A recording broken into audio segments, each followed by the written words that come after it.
You're watching New Car Spin, and that is my water heater. It's pretty cool because it's tankless, and you can set the temperature you want the water to be at, and it just sits here on the wall, doing nothing. And unlike the tank that used to be in this room, this saves up a lot of space, but it also only turns on when you need it. It's not sitting there constantly heating up water when you're not home. It's sitting here waiting for you to turn on the water for the shower, the laundry, whatever, dishwasher, and it just sits there. So you see you have the cold water intake, the hot water output, some kind of like off valve thing, and the kilowatt hour water heater. And well, let me show you something. This right here is the control board for the entire condo I'm in, and you can see the water heater is the last two.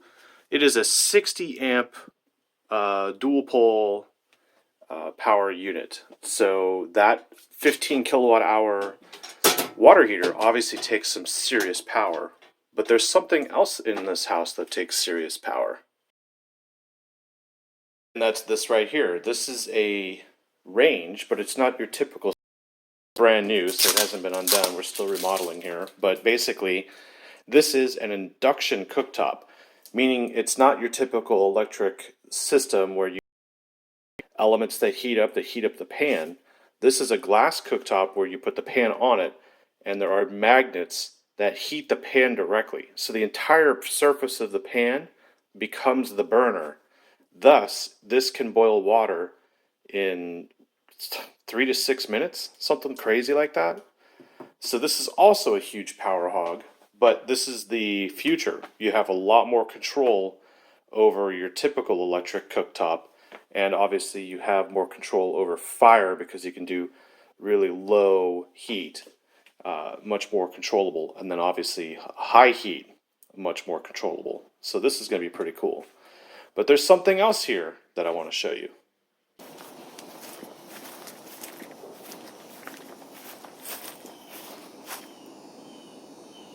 That is the Jaguar I-Pace.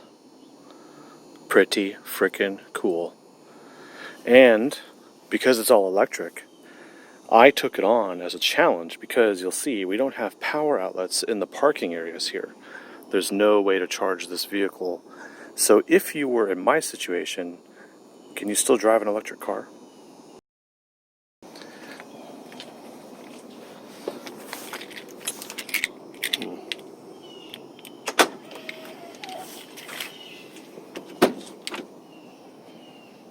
I hope so.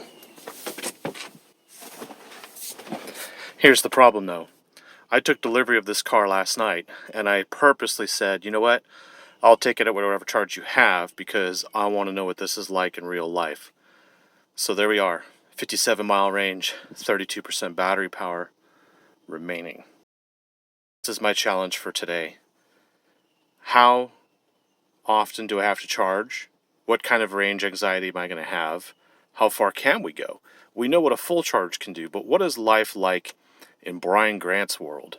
That's what we're going to find out here. So I'm going to go get some coffee, and I'm going to tell you about my whole strategy here, because we could do it the easy way, or we could do it the hard way. And I think we'll figure out what way that is real quick. Obviously, the startup is foot on the brake, power. That's it. It's on. So we have our consumers, and right away I don't want to bore you with any of this information because I think that we don't concern ourselves too much with consumption and energy when we're in gas vehicles, so I'm not going to concern myself with the electric consumption in an electric vehicle. I think that's the problem. A lot of electric people obsess over these numbers, and that's not normal in my mind. There's a good channel called Bjorn Nyland, and it's some Asian dude in Europe who drove this car, and he compares it to the Teslas and everything, and he does road trip challenges, and his videos are just as long as mine, if not longer. And well, he had some interesting insight on his data on how this how these electric cars are, and where the sweet spot is each electric vehicle from each manufacturer or model has their own sweet spot. So we're going to find our sweet spot in the week that I'm going to be driving this Jaguar I-Pace. So let me back up. That's weird. You just hit this button. We get our backup camera. We have climate control on auto. We have it on smart auto, so it's only using the system for the driver. You can go here and you can see it's only recognizing me in the vehicle. So we'll keep it on smart. We'll just back up here. It's weird because it doesn't creep. And there are many, many modes in electric vehicles. You can have your coasting mode, you can have your regen mode, and you can have your crawl mode. So I don't know where those are set right now. I haven't even bothered myself with that. This is like literally day one, and this is how I review vehicles. So we're going to try it my way, and we're going to see what life is like here.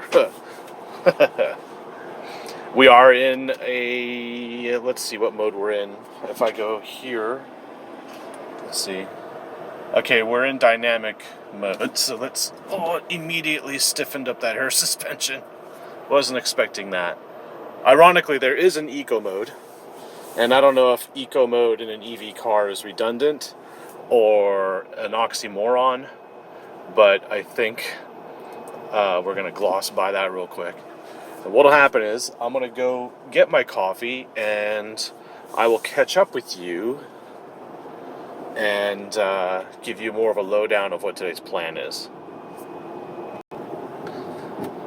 So if this looks familiar to you, you'd say, hey Brian, that looks a lot like the interior of the Jag, the 2020 XE that you looked at. And I'd say, yeah, it's pretty similar. It's not exactly the same. Pretty much the steering wheel is new. And there's also the F-Pace elements in here too. So let's check that out. Now, the first thing I'll tell you is in the BMW i3, which I daily vlogged, it was kind of difficult to do in Austin. There were some intricacies of how the city of Austin was set up for EVs, and we're going to run into that same issue here in Dallas, which is a population 7 times greater. There's about 7 million people in Dallas versus 1 million people in Austin. Of course, those numbers always are inaccurate, but that's pretty much what I feel. First things first, though, is the navigation here isn't showing me anything about my range when I have 56 miles to go. It doesn't outline a bubble or a halo to show me like my reach. Let's see if I can zoom out. Yeah, see, there's no guidance here as to like, hey, you better charge before you get to this limit, and that's kind of frustrating. Let me do something here real quick. I gotta make sure that everything's on auto. Make it easier for us to see. There we go. Kind of laggy in this department, but I can handle that. Let's go back to the map. I have to go full map.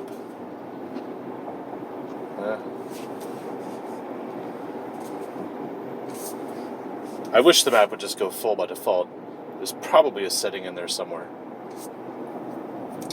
Well, as you can tell, it's quiet to drive. The ride quality is very sporty. It's Jaguar-esque. So you're going to get some interesting road feedback. It's not going to be like a luxury super cruiser. Jags are great cars, but they're not fluffy clouds. Let's just say that. Here we have the climate control system, and it also shows me things like heated seats. You could change the heated seat controls by pushing down and moving over, just like the Jag XE. You can change where you want the heat to go. You can also change your air temp in here, and then you can add the vented seats too. Here's the air suspension. It's very quick to react. One press of that button, and in less than a second, that air suspension has made an adjustment. Overall, it's a pretty cool car. You'll see down here I have my pedal information, so the feedback from braking and speed and acceleration, and I can change that pushing in on here, change it to displaying different information. Let's go with my odometer. So I've only done 10.8 miles in this car. Let's put the headlights on auto. Okay, we are getting a little bit of a creep in here, but not necessarily a full creep.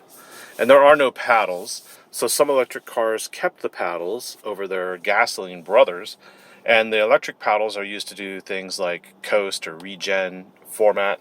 But here you'll see there is no coast or regen button, particularly in the I-Pace here. It's not a quick selection to make. But let me go get some coffee and I'll catch up with you. Let me give you a quick tour of the outside to give you that.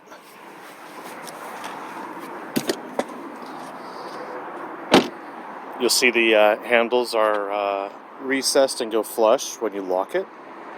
And let's see, there we go. Maybe not. Lock. There you go.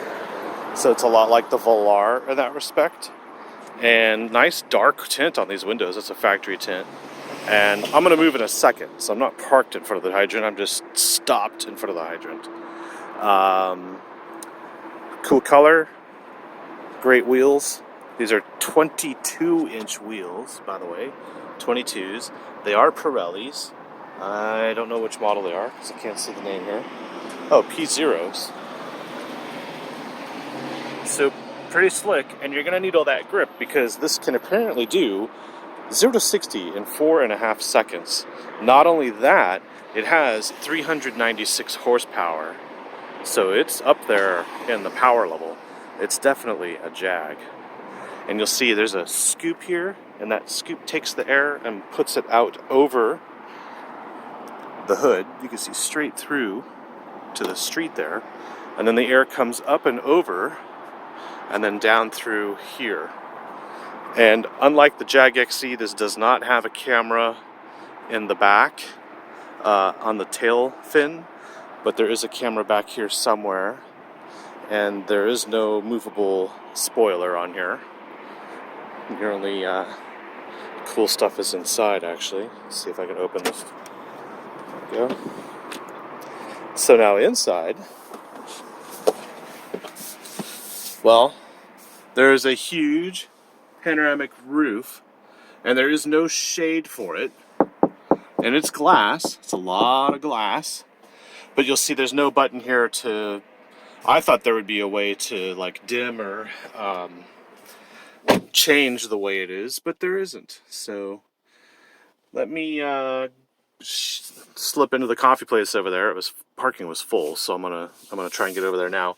We're now at 55 miles with 29% charge, so we really have to do something today. I can't just drive this around for 5 more miles and park it.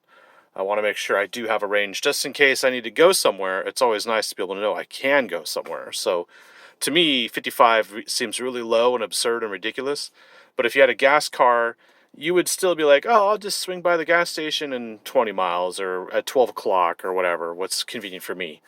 So my question is this convenient already? Is just electric cars in general, not just the I-Pace, but is living life like this with an electric car, because you can't top off the battery in 2.5 minutes, is this going to be a way of life for you? Leave a comment below and let me know.